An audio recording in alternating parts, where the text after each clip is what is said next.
When he reaches out after silence, the first instinct for so many people is to react. Immediately, there's a rush of emotion, a little jolt of adrenaline, maybe even butterflies, because suddenly the person who disappeared is back. And in that moment, it's easy to forget everything that came before. The confusion, the disappointment, the overthinking, the nights spent wondering what went wrong. But the truth is, your first step is not to respond. Your first step is to pause. Just because someone reaches out doesn't mean you owe them access to you. In fact, the more emotionally intelligent thing to do is to take a moment and ask yourself, what do I actually want here? Not what does this text mean, or what should I say to seem chill but interested, but what do I want for myself? That one shift in your internal dialogue changes everything. Because when you focus on your needs instead of the noise, you become the one in control. It's not about playing games. It's about protecting your peace. When someone goes quiet and then reappears without explanation, you are not obligated to make it easy for them. You're not here to soothe their ego, feed their curiosity, or validate their impulse. You're here to decide, does this align with the standard I've set for the people I allow into my life? There's an emotional cost to being so available, especially to people who weren't consistent to begin with. And most of the time, when people rush to respond, it's not coming from confidence, it's coming from scarcity. It's that tiny voice inside that says, this might be my last chance. What if this time it's different? But that voice is lying. That voice is trying to trade your standards for temporary relief. You don't need relief, you need clarity. The pause isn't just about buying time, it's about regaining perspective. It's a moment to step back and remember how you felt when the silence first began. Were you left in confusion? Did you feel disposable? Did you give more than you got? Because if you don't honor the reality of what happened then, you'll start romanticizing the version of the person who just reappeared. Like that version might only exist in your imagination. Let's say he sends you a message like, hey, I've been thinking about you. That line might sound sweet, even nostalgic, but what does it mean? Thinking about you doesn't fix what broke. It doesn't rebuild trust. It doesn't explain why they disappeared in the first place. A person can think about you while doing nothing for you.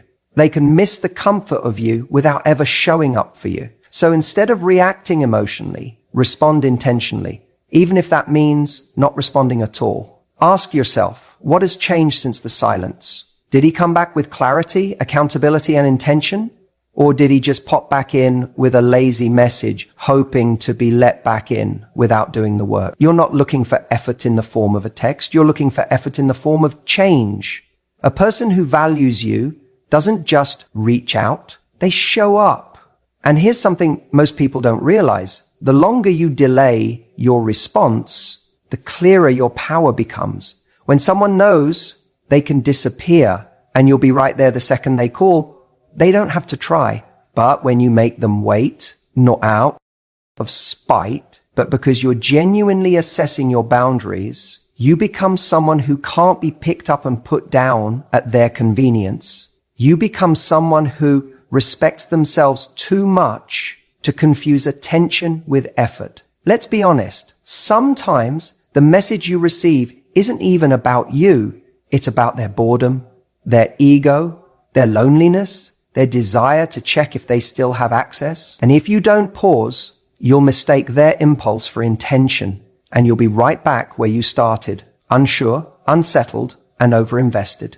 What if, instead of feeling flattered, you felt curious about their motives, curious about what they actually bring to your life now, curious about why they think they can come back without acknowledging the absence? Curiosity creates distance between you and the illusion. It puts your heart in check. And from that space, you get to ask yourself better questions. Is this what I want? Or is this just what's familiar? Am I being chosen or am I being recycled? That's where your strength lives. You've got to remember, your response is not just a message back to him. It's a message to yourself. It's you saying, this is how I deserve to be treated. This is the energy I will allow in my life. You don't rise by chasing potential. You rise by honoring your reality. That means if he comes back, you don't default to the fantasy. You default to your truth. The pause gives you the gift of memory. It reminds you of how silence felt when you didn't deserve it. It gives you the opportunity to ask, did he reach out because he missed me? Or because he missed the version of me that made things too easy? That question matters, because how you respond sets the tone, not just for the conversation, but for the kind of relationship you're willing to have moving forward. This is not about punishing anyone. This is about valuing yourself enough to say, if you want back in, you have to knock like someone who means it, not someone who disappears when things get real and reappears when it's convenient. And if he can't do that, if he's not bringing emotional maturity, effort, or accountability, then your silence is the answer. And that's the truth most people avoid, that you don't have to respond just because someone remembers you exist. Your worth isn't up for negotiation the moment they decide to text. The real question is, do they still deserve access to you? That's a powerful place to respond from. Your response begins the moment you realize you don't need one to feel whole. You know, it's so easy to get excited when we hear from someone we haven't heard from in a while, especially if it's someone we cared about deeply or someone who ghosted us, or maybe just faded out and left us in confusion. Suddenly, your phone lights up. It's his name, a message. Maybe it's, hey you, or been thinking about you, or the classic, how have you been? Do you think it doesn't have, and in that instant, your heart skips a beat. Part of you wants to smile. Part of you wants to throw the phone across the room. But let me tell you something important that I need you to hear clearly. That message, that little ping you just got, that's not a comeback. That's a ping. Let me explain what I mean by that. When someone genuinely wants to come back into your life, really come back with the intent to repair, to reconnect, to rebuild something meaningful, they don't just drop a half-baked text like, hey stranger. They make an effort. They show intention. They take responsibility because they understand that silence, especially after disappearing, creates distance. And that distance can't be closed with a lazy one-liner. But a lot of people don't understand this, or maybe they do and they just don't care. Because what they're doing when they send that vague little message isn't coming back. They're just pinging you. They're testing the line. It's the emotional equivalent of tossing a pebble into the water to see if it makes a ripple. They want to know, are you still there? Are you still accessible to me? They're not necessarily saying, I want to invest in this again, or I'm ready to be serious, or I've realized your worth. No, they're saying, I'm bored. I'm lonely. I'm curious. I wonder if you're still available to me. And here's the trap, because you missed them. Maybe you still have feelings. Maybe there was no real closure. So when that ping lands, your heart jumps and your mind starts spinning stories. Maybe he's realized what he lost. Maybe he's finally grown up. Maybe this is the beginning of something real. But more often than not, that ping leads nowhere because the person who sent it had no plan, no commitment, just a moment of nostalgia or ego or convenience. What I want you to start doing, what I need you to start doing, is stop giving so much weight to the ping. Just because someone has fingers in a phone doesn't mean they've earned your attention again. We live in a world where reaching out is effortless. People can slide into your DMs, fire off a text, send a voice note, and feel like they've made some grand gesture. But that's not effort. That's not pursuit. That's not a sign of growth or change. That's just activity. Don't confuse activity with intention. The real question isn't, did he reach out? The real question is, what does his message mean? And more importantly, what does it mean to me? Because unless that message comes with clarity, accountability, and a genuine desire to move things forward, it's just noise. It's emotional spam. And you don't need to respond to spam. You filter it, you block it, you move on. Now, I know that's easier said than done, because when someone you care about reappears, even if it's just a blip on your screen, it stirs things up. You remember the good times, you feel a glimmer of hope. But I want you to stay grounded. Ask yourself, what has he really said here? If all he's offered is a vague opener, don't rush to fill in the blanks. Don't start writing a romantic novel in your head based on a single shallow sentence. Make him work for it. Make him show up. Because if someone truly values you, they'll want to remove the ambiguity. They'll want to earn back your trust, not just your time. And let me be clear, your worth isn't measured by who texts you. It's measured by how you respond. Anyone can say, I miss you. Anyone can send a 2 a.m. you up message. That's not connection, that's access. And there's a big difference between someone wanting to connect with you and someone wanting access to you. When someone reaches out after silence, they should be stepping up, not just popping in. Well, what do? How do you respond? First, take a breath. Don't get swept away in emotion. You don't owe anyone an instant reply. In fact, that pause, that space, is powerful. It gives you time to ask the right questions. What do I actually want here? What pattern has this person shown me before? Does this feel like genuine interest or just a lazy attempt to reopen a door they walked away from? Be honest with yourself. If you do choose to respond, do it from a place of calm confidence, not need. You're not trying to win them back. You're not trying to impress. You're just communicating. Simple, direct, self-respecting. Something like, hey, it's been a while. What made you reach out? That one sentence, it puts the ball back in their court. It tells them, I see you, but if you want access to me again, you're going to have to show me why. And that's exactly the kind of energy you want to hold. You're not punishing them. You're not playing games. You're setting a tone. You're setting a standard. Because if someone wants a place in your life, they should be willing to meet you at your level, not pull you down to theirs. And if their response to that is vague, if they dance around the question or dodge it or throw out more fluff, you've got your answer. They're not here for something real. They're here for a hit of attention. And you don't need to supply that. Look, you're allowed to care. You're allowed to feel. You're allowed to miss someone. But don't let missing them override what you know. A ping is not a plan. A message is not momentum.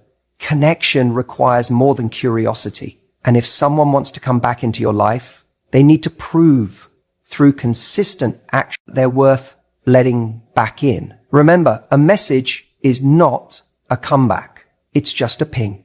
Let's talk about something really important when it comes to hearing from someone after they've gone quiet. Something that trips so many people up. It's the idea of matching energy, not emotion. Now, what does that actually mean? When someone you've been talking to suddenly pulls back, disappears, or just goes radio silent for a while, and then out of nowhere, ping, they reach out again, it can trigger a rush of emotions. You might feel excited, confused, even a little hopeful. And if you had strong feelings for them, it's so easy to let those emotions take the wheel. You start replaying old memories in your head. You think about the connection you used to have, the laughs, the chemistry, the way things felt when they were at their best. That emotional history gets reactivated the second you see their name light up your phone. And all of a sudden, you're not responding to this message. They barely said, hey, you're responding to everything you wish this message meant. But here's the problem. That's not how attraction is built. That's how people end up chasing illusions. Responding with your emotions, especially those rooted in the past, means you're showing up with energy that doesn't reflect what's actually happening right now. It's like walking into a negotiation and giving everything away up front because you're thinking about how good the deal used to be, not how it is today. So when he reaches out after silence, your job isn't to meet him with nostalgia. Your job is to observe, not absorb. What kind of message did he send?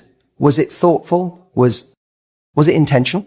Or was it a lazy, low effort, hey you, that he probably sent to 3 other people in his contact list? That matters. Matching energy means recognizing the level of effort someone is putting in now and meeting that with the same level of investment. No more, no less. If he sends a vague, non-committal message, you don't come back with paragraphs. If he says, I've been thinking about you, that offers no context, no accountability, no next step, that's not something to emotionally unpack or celebrate. There's something to note. It's not about playing games. This isn't about pretending you don't care or trying to be cold or aloof. This is about having a healthy emotional boundary. You don't build value by showing up at 100 when someone else is barely showing up at 10. That's how you train someone to believe they don't need to try harder because you'll do all the heavy lifting for them. Let me be real with you. A lot of people reach out after silence, not because they miss you deeply, not because they've had some grand epiphany, but because they're bored, lonely, curious, or even worse, looking for validation. And the minute you respond with warmth and excitement that's disproportionate to what they gave you, they get that validation without doing any of the work to deserve it. Then what happens? They vanish again. And you're left asking, why did he even come back? When the better question is, why did I respond like he earned a comeback? Matching energy keeps you grounded in reality. It protects you from false hope. It creates space for the other person to actually show you who they are now instead of who they were or who you wish they'd be. And when you respond at their level, you force them to either rise up or fall off. There's no middle ground where they can stay comfortable with minimal effort. Think about it like this. If someone walks into your life and offers you crumbs and you respond like they just served you a 5-course meal, what message are you sending? You're telling them that the bar is low, that you'll take anything. That's not attractive. It doesn't make them want to step up. It makes them think they can step in and out as they please. But if instead you stay calm, measured, and you mirror the level of effort they're giving, you create a dynamic where their next move has to be intentional.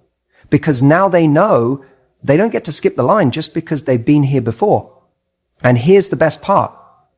When you operate from that place, you feel powerful.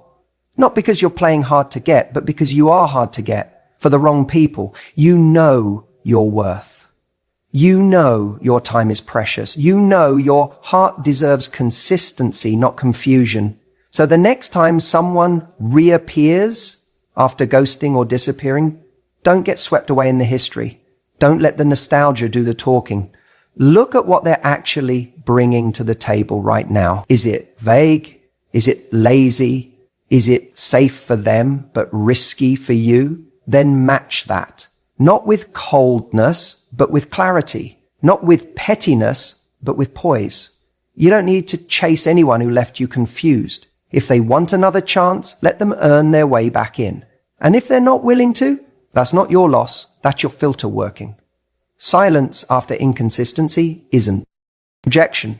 It's redirection. You may miss him. You may still think about the way he looked at you, the way he made you feel, the way things could have been if he had just stuck around. That emotional pull, it's real. I'm not going to tell you to switch it off like it's a light. You're human. We build connections, we build memories, and those don't just disappear when someone goes quiet. But here's the truth. Most people don't say out loud. Your standards don't get put on hold just because someone you once cared about decides to suddenly pop back into your life. When someone disappears, whether for days, weeks, or even months, and then suddenly reaches out, it stirs something. You start to wonder, what does this mean? Has he changed? Did he realize what he lost? Should I give him another chance? And all those thoughts are understandable. But what often gets lost in that swirl of emotion is the one thing that actually protects your peace, your standards. You can feel 100 things at once, attraction, curiosity, nostalgia, but none of those things should override what you know you need in a relationship. If he's coming back without accountability, without clarity, without any evidence of change or growth, then what he's offering isn't a new beginning. It's a rerun. And if you didn't like how the story ended the first time, what makes you think the script has suddenly changed? The real danger in these moments isn't the message itself. It's the meaning you assign to it. We want to believe people reach out because they've had some kind of emotional epiphany. We hope they've spent their time in silence, realizing our worth, mourning our absence, and crafting a new level of appreciation for us. But more often than not, that text is not about you. It's about them. It's about comfort, curiosity, or even just boredom. And here's the uncomfortable truth.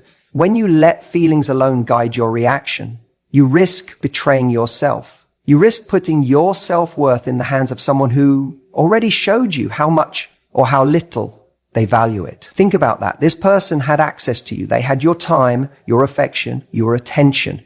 And at some point, they chose silence. That was their decision. That was their standard. So when they return, your job isn't to immediately open the door again. It's to ask what has changed since then. Did he just disappear when things got real?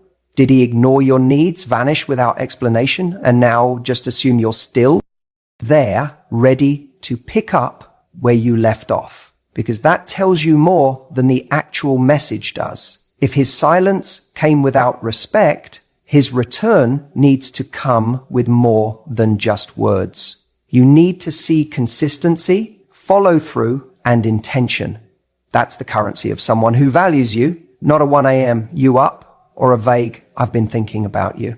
Now let's be honest, replying feels good. It gives you a hit of validation. It feels like you finally have the upper hand. He came back. But if that validation comes at the cost of lowering your standard, then it's a short-term win and a long-term wound. Because the next time he disappears, and chances are, if nothing's changed, you'll feel that same sting, only deeper. And worse, you'll feel like you saw it coming. So instead of focusing on how you feel about him reaching out, focus on how you want to feel about yourself afterward. Do you want to feel proud that you maintained your boundaries, that you didn't accept less than you deserve? Or do you want to feel like you compromised, that you handed back your power just because someone knocked on the door again? And this isn't about being cold. It's not about holding grudges or playing games. It's about choosing alignment over attachment. You can still care about someone and recognize that they're not what's best for you. You can still wish them well and know that going back would mean going backwards. That's strength. That's self-respect. And that's what sets apart someone who lives by their standards from someone who lives by their emotions. Let me tell you something powerful. The person who truly deserves you won't leave you wondering. They won't disappear and then return like nothing happened. They'll be consistent, communicative, and clear about what they want. And if someone isn't giving you that, then no amount of history, chemistry, or romantic fantasy is worth sacrificing your peace. So the next time he reaches out after silence, remember this. Your emotions are valid, but your standards are vital. If you do choose to respond, remember this. Set the tone. Don't fall into the trap of thinking you have to tiptoe around him just because he's finally reached out. Too many people, when someone comes back after a long silence, reply in a way that communicates gratitude rather than clarity. They respond like they've been rescued from emotional limbo, like they've been waiting by the phone for this very moment. That energy, it hands over your power instantly. And worse, it rewards inconsistency. You're not here to reward silence. You're here to respond in a way that makes it clear you value yourself. And you're not just an open door that swings whenever someone decides they're ready again. That doesn't mean being cold or dismissive, but it does mean that the tone of your message communicates who you are now not who you were when he disappeared. When someone comes back after disappearing, it's easy to get swept up in the relief or the nostalgia or even the hope that maybe this time it will be different. But none of those emotions should write your reply for you. Your reply should come from strength, not longing, from awareness, not wishful thinking. So how do you do that? You set the tone with calm curiosity, not emotional investment. A simple message like, hey, it's been a while. What made you reach out? Huh? That's it. You're not biting. You're not throwing your heart onto the table. You're flipping the script and making him show his hand. You're not playing games. You're just not doing the emotional heavy lifting anymore. The reason that line is so powerful is because it does two things. First, it acknowledges that time has passed, that this isn't just picking up where you left off, that silence meant something, that time changed things. It puts the ball in his court. It makes him accountable for showing his intention. If he replies with something vague like just thinking about you or just wanted to say hi, that tells you everything you need to know, because real intention has weight. Real interest has a plan, and someone who wants back into your life shows up with purpose, not just nostalgia. When you respond with calm clarity, you shift the entire dynamic. You're not the one waiting for a sign of interest anymore. You're evaluating whether the person reaching out deserves a place in your life now. And that's an entirely different energy. You're no longer saying, oh my God, he texted me. You're saying, let's see what this actually means. And don't think for a second that this calm tone goes unnoticed. A confident woman who doesn't over-explain, doesn't gush, doesn't emotionally flood the conversation after silence, that's magnetic. That makes someone stop and think, wait, she's not jumping at this. She's not impressed just because I messaged. That tells him you're not waiting, you're living. That tells him you're not the same woman he left months ago, that maybe, just maybe, he has to earn the chance to speak to you again. Here's what happens when you don't set the tone.